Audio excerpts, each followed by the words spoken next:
అందరికీ నమస్కారం. ఒక కొడుకు తండ్రి రాత్రి భోజనం చేయడానికి కూర్చున్నారు. ఎప్పుడు చాలా రుచిగా వండి పెట్టే అమ్మ ఆ రోజు చపాతీ తెచ్చి తండ్రికి ఇచ్చింది.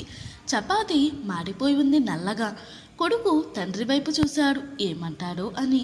తండ్రి మామూలుగా చపాతీ తింటూ భార్యని అడిగాడు, ఇవాళ పని ఎక్కువగా చేసి అలసిపోయినట్టున్నావు కదా అని. భార్య సమాధానంగా చెప్పింది, చపాతీ మాడిపోయినట్టుంది కదా పాపం, మీకు ఇబ్బందిగా ఉంది కదా తినటానికి అని.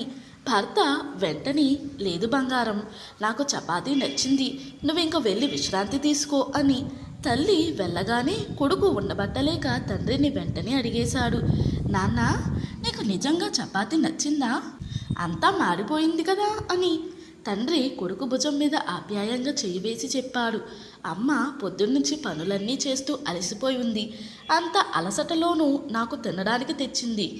నేను బాలేదు అని ఉంటే బాధపడేది. నాకు నా రుచుల కంటే అమ్మ కష్టం గురించే ఆలోచించాలనిపించింది. నా ఒక్క సాధింపు తన కష్టాన్ని రెట్టింపు చేస్తుంది.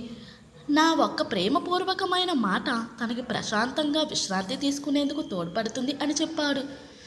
ఇలా కొడుక్కి ఏ రోజుకా రోజు తల్లిదండ్రి ప్రేమ అర్థమవుతూ ఉంది.